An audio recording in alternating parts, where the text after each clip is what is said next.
Bonsoir à tous, bonsoir à tous. C'est Trading avec vous. Donc, je vais revenir un peu sur le Bitcoin, faire une petite vidéo rapide qui va pas durer très longtemps. Donc là, on constate ici les rejets sur les 25 200, comme on avait dit. Donc, un rejet, deux rejets, trois rejets qui a créé un equal high, donc une liquidité qui est en attente, qui doit être prise soit tout de suite, soit un peu plus tard. Ici, sur cette hausse vertigineuse, on avait ici un déséquilibre de marché avec une accélération haussière, donc un price delivery. On sait que c'est de la liquidité qui doit être prise. C'est pour ça que le prix est venu la chercher sur cette descente ici, sur cette bougie-là au niveau technique. D'accord, vous pouvez me dire au niveau fondamental ce que vous voulez. Mais moi, je me fie au graphique. Donc, au niveau technique, on devait venir chercher cette liquidité, ce déséquilibre de marché. Donc, ici, on constate que BTC est venu chercher ce niveau-là. Ensuite, on a une continuité ici. J'ai tracé ma continuité de tendance sur ce mouvement-là ici. On avait le 1,618 ici, le 2,618 ici. Si on le trace, notre ici continuité de tendance par rapport à cette descente et cette remontée qui est là. Ok, donc continuité de tendance Fibonacci, il y a le retracement et il y a la continuité de tendance. Donc là, cette continuité de tendance me donne le 1,618 au 21,888. Donc ici, si on regarde bien ici, on n'y est pas très loin sur cette continuité de tendance par rapport à cette impulsion baissière et ce retracement. On est juste à côté. Ok. Quand on avait fait cette descente ici, je vous ai dit que le BTC ira faire une phase de latéralisation. Donc on est en plein dedans depuis le vendredi 3 mars. Et là, on est le mardi 7 mars. Donc là, on a une phase de latéralisation qui s'effectue tout à fait normal. Donc après une phase expansive, donc une impulsion à la baissière, il faut qu'il y ait une phase de latéralisation qui s'opère. Donc là, ici, on a eu qu'ici une accumulation, un début d'accumulation. Donc, on regarde bien ici un SC, un AR, on avait dit un ST qui est venu chercher la liquidité du AR. Et logiquement, derrière, on prend la liquidité du SC. C'est ce qui a été fait sur cette bougie-là. Et là, on est sur le STB. Donc, si on respecte bien cette accumulation de type Wyckoff, d'accord, cette accumulation de type Wyckoff, donc soit, donc là, il est en train de faire le STB, hein, il peut le faire en deux fois, en deux temps. Donc, il peut s'arrêter ici au 1.618. Qu'est-ce qu'on remarque bien ici sur le 1%? C'est une zone ici, une zone de demande. Ici, cette première zone, je vous ai dit, il n'y avait pas beaucoup de latéralisation, beaucoup, donc elle ne tiendra pas longtemps. Donc c'est ce qui s'est passé, elle n'a pas tenu. Bam, on est venu la péter. Cette deuxième latéralisation ici est un tout petit peu plus importante que celle-ci, mais elle reste quand même faible par rapport à celle-ci qui est beaucoup plus importante. Donc pour ma part, je dirais qu'on viendrait ici sur ce niveau-là. Donc c'est pour ça que c'est un peu, on a une confluence avec la ici le Fibonacci de continuité de tendance qui nous donne les 21,88. Ok, les 21,888. Donc on verra sur cette zone ici comment le prix réagit. Pour l'instant, il est sur la latéralisation. Comme je vous ai dit, sur une phase de latéralisation. D'accord. On peut avoir, comme je vous l'ai montré ici, une phase de latéralisation. Et dans cette phase de latéralisation, soit on fait hop une manipulation vers le bas et ensuite on part en haut. Ok, ça c'est pour une phase impulsive et sur une phase ok impulsive vers le bas. Donc tac tac tac, on fait ça, on range ici dans une boîte. Ensuite on manipule et ensuite on fait le vrai mouvement. Donc attendez-vous à ce genre de situation quand vous avez une latéralisation. Là l'exemple qu'on a par exemple ici, allez je vous le montre ici en haut. Donc ça pour moi c'est une phase de latéralisation. Le prix est venu check en haut et descendu en bas, check en haut, en bas, check en haut et ensuite il est parti en bas. Donc il a manipulé trois fois, d'accord, avant de faire le mouvement initial par rapport à ce mouvement de latéralisation, à cette cause on appelle ça. Donc quand on crée une cause, ensuite il y a un effet. Une cause, un effet. Donc là si on regarde bien ici, donc la tendance, si on est vraiment ici, la tendance ici, elle était haussière. Et ici, on avait, on appelle ça un choc, donc un changement de caractère. Donc ça nous donne une grosse impulsion ici, un changement de caractère. Je vous l'ai présenté sur d'autres vidéos du BTC pour vous expliquer. Donc là, on avait un changement de caractère, donc une impulsion baissière, on doit s'inquiéter et s'alerter. Attention, potentiellement, le prix peut se retourner. C'est ce qui s'est passé. Donc le prix est revenu travailler les highs Et ensuite, tu es parti faire son mouvement pour la continuité de cette information qu'on avait sous les yeux. Ok, c'est pour ça que le short n'était pas trop difficile sur le BTC, sur ce mouvement-là.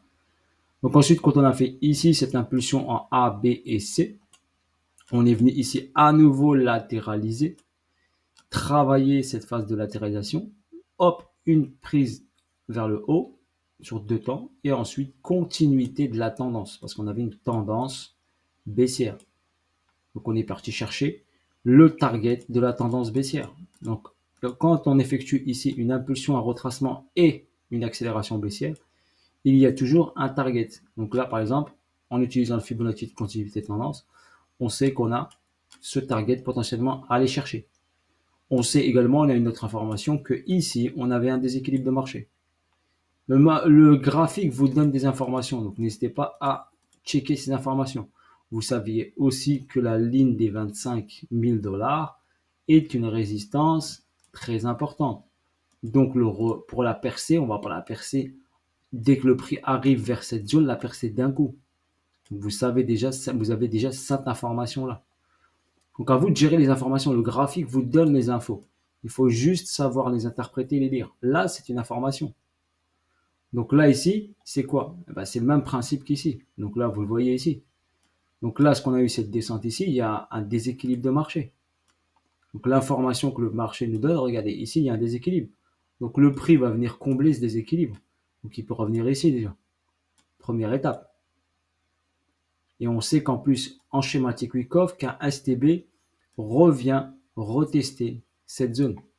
Donc, on a déjà deux confluences. Ici, on a un déséquilibre de marché. On sait que le STB, il vient, hop, retester cette zone-là. Donc déjà, on sait que BTC peut venir ici sans aucun souci. D'accord? Maintenant, pour qu'il vienne ici, il faut attendre les confirmations. Donc déjà, la confirmation première qu'on doit avoir, déjà, c'est que potentiellement, il peut aller chercher déjà ce target. D'accord? Est-ce qu'il va le chercher tout de suite ou plus tard? Il peut aller le chercher tout de suite. Moi, pour moi, ce serait beaucoup plus intéressant d'avoir ça, d'avoir une petite manip ici vers le bas, aller chercher notre target 21 888 par exemple, dans cette zone-là, qui nous emmènerait ici vers cette zone ici. Donc on viendrait ici revenir vers cette zone qui est intéressante. C'est comme la zone des 25 000, un peu moins puissante, mais ici, la latéralisation est beaucoup plus forte qu'ici et qu'ici. Donc forcément, le prix va réagir sur cette zone. Là, je vous parle, c'est du trading pur. Là, donc je vous parle de trading pur. D'accord? Donc ceux qui apprécient le trading pur, ils vont comprendre. Ok? Mais après, le spot ici, le spot pour aller chercher, on va aller chercher ce niveau-là. D'accord? Ok, je vois pas moi BTC aller direct comme ça, c'est pas possible. D'accord? Moi, pour moi, il faut qu'il vienne ici. D'accord? Quitte après revenir ici. Ok? S'il casse ce niveau-là ici, ben, on n'aura pas de spring, donc de descendre vers le bas, comme je vous l'ai expliqué sur les vidéos suivantes. Donc on peut venir ici dans cette boîte, voir ce que le prix va faire. S'il casse en haut, il revient, eh ben, on a de fortes probabilités de plus avoir ici de plus bas, momentanément bien sûr, et qu'il reparte ensuite vers le haut. Donc il faut attendre que le marché nous donne les informations nécessaires pour pouvoir les gérer. Je vous ai expliqué. Wyckoff, on sait que STB vient tester cette zone. Ça, c'est la première des choses. On sait qu'ici, on a un déséquilibre de marché. D'accord? On sait qu'on a notre target qui est là. On sait que le prix, avant de partir, ben, il faut qu'il crée une cause. Donc on a une cause. Dans cette cause-là, il faut qu'il crée une manipulation. Il manipule, ensuite il part, comme je vous l'ai expliqué. D'accord? S'il a envie de partir vers le bas, eh ben, il fera une manipulation vers le bas, comme ici, vers le haut, comme ici. Ça veut dire qu'on aura ça. Il va manipuler vers le haut. S'il a l'intention de descendre, il va nous donner une information et après il va descendre. Ok, cette manipulation, ça peut être quoi? Ben, c'est simple. Si c'est un STB, d'accord? Ça veut dire qu'on aura un spring. Ça veut dire que le prix, il vient ici. Hop, il revient dans cette zone. Il check le déséquilibre. Derrière, il start le déséquilibre. Derrière, boum, il fait des springs. Et le spring, il peut être profond, bien sûr. Ok, c'est une schématique d'accumulation Wyckoff normale. Juste, il faut savoir l'utiliser, l'interpréter en utilisant d'autres confluences. Comme je vous l'avais dit ici, on avait un début, bien sûr, ici, tac et tac, de distribution, BC, AR, ST. On est sur le saut. Wyckoff, distribution Wyckoff. Donc forcément, le saut, il faut qu'il se termine. Pour que le saut puisse aller chercher et péter les 25, il lui faut de la force. C'est pour ça qu'il crée tout ça. Tout ça, c'est pour créer de la force. Donc, si notre distribution est validée, donc vous avez l'option avec Spring et sans Spring. Ok, je voulais tout expliquer. D'accord, j'espère que vous apprécierez ça. N'hésitez pas à me laisser des commentaires. Ici, qu'est-ce qu'on sait? Est-ce qu'on a l'option d'aller faire un Spring? D'accord. Ici, on a un déséquilibre de marché qui a été check partiellement, mais pas totalement. D'accord. On a une zone ici de latéralisation. Donc, c'est le dernier rempart avant la grosse cassure. Là, donc là, vous avez un rempart. Regardez comment ça fonctionne le trading. Je vous explique par comme ça. Donc, il peut s'arrêter là, finir son STB et partir, en faisant bien sûr un retest et repartir. D'accord. J'ai mis un peu le mouvement grossier. Ou il peut faire le spring, aller chercher cette zone-là, car ici, c'est un rempart. Et ensuite, repartir vers le haut. Nous valider la distrib et ensuite casser tout. Par contre, après, il peut aller vers le haut. Donc après, le haut peut être au 27, 28, 29, 32. Mais après, quand il aura fini, bien sûr, son UT et son UTAT, donc sa distribution, il viendra, bien sûr, péter ce niveau-là et aller rechercher les zones basses. OK. Donc voilà, grosso modo, l'explication un peu grossière, avec un peu technique, pour que vous puissiez tous comprendre ce qui se déroule, ce qui se passe. Donc il n'y a pas besoin de paniquer. On a vu les marchés traditionnels, bien sûr, indice Nasdaq, Dow Jones, tous dévissés vers le bas par l'annonce, bien sûr, de Monsieur Powell. D'accord. Mais le BTC, bien sûr, quand vous regardez, chaque actif, comme je vous l'ai dit, a son schématique technique. Si le BTC il a décidé de monter, même si les indices ils descendent, il va monter. Chaque actif a sa schématique. Ok. Ça peut le ralentir, mais chaque actif a sa schématique. C'est pour ça que je vous ai dit, vous m'avez dit cette news, il y en a qui m'ont laissé des messages sur cette news, mais l'information, je l'avais déjà ici. Donc news ou pas news, l'information, je l'avais là. Je vous l'ai expliqué. Donc news ou pas news, quand le mouvement, il doit faire son mouvement, il doit le faire. La news, elle va juste accélérer le mouvement. Ça veut dire, au lieu d'ici, d'avoir un truc comme ça qui descend, eh ben, j'ai eu juste une bougie un peu plus importante et rapide. C'est tout. La news va juste accélérer le mouvement, mais le setup et le mouvement, il est présent, il est là. Donc, intéressez-vous un peu aux techniques, puissiez lire, savoir lire un graphique. Ok. Voilà, en ce qui concerne le BTC, petite récap sur la zone, d'accord, qui vous intéresse. C'est la zone explicative qui vous intéresse. Après, bien sûr, si on regarde bien sûr en daily, d'accord, en daily bien sûr, en daily, eh ben, notre zone importante où qu'on peut aller chercher, comme je vous l'ai dit, c'est la zone qui est là, la zone optimale, c'est entre 26 et 29 dollars, 29 000 dollars, 26 000 dollars, 29 000. C'est une zone, d'accord, optimale d'entrée. Je mets entrée, mais c'est comme ça que je l'appelle moi. Pourquoi? Parce que comme je vous l'ai expliqué ici, même principe ici, on a ici un price delivery, un déséquilibre de marché qu'on a comblé partiellement. Donc le prix ici il est remonté, mais il l'a comblé partiellement.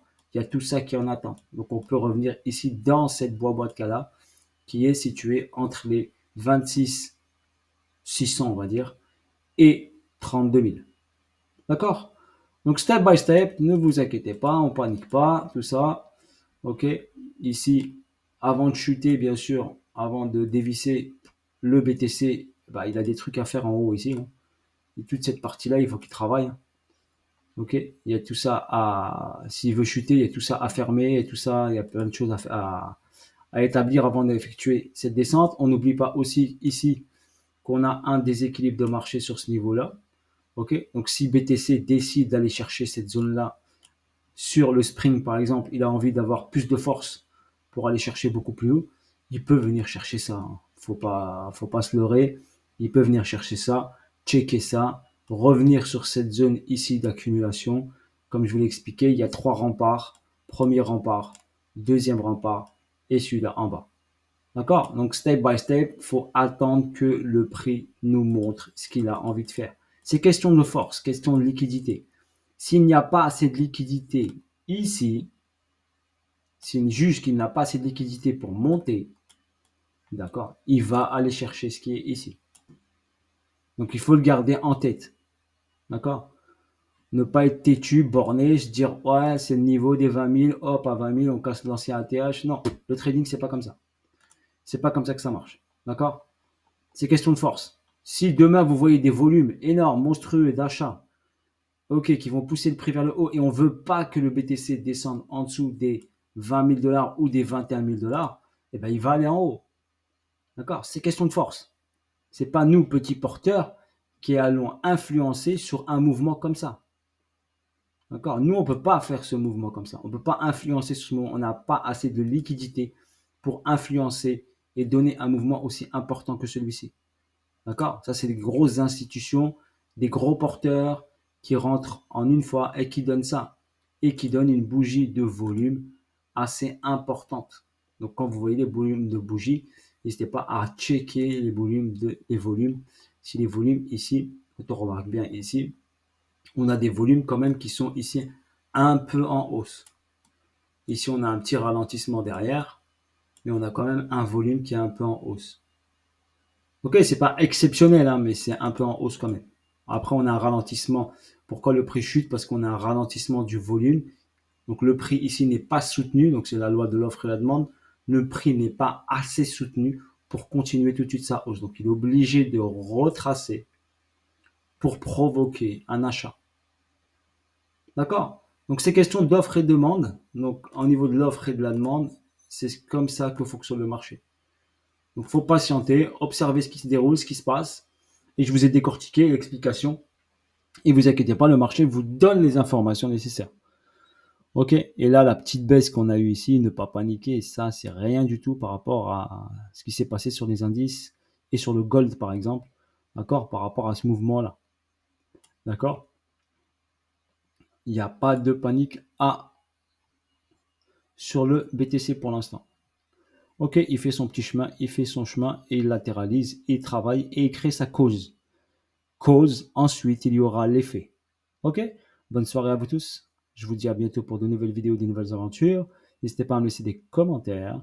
S'il y a des choses que vous n'avez pas compris, laissez-moi en commentaire et sur les prochaines vidéos, j'essaie de corriger ça. Ok? Bisous à tous, force à vous la famille et à bientôt pour de nouvelles vidéos et de nouvelles aventures. Salut à tous, ciao ciao.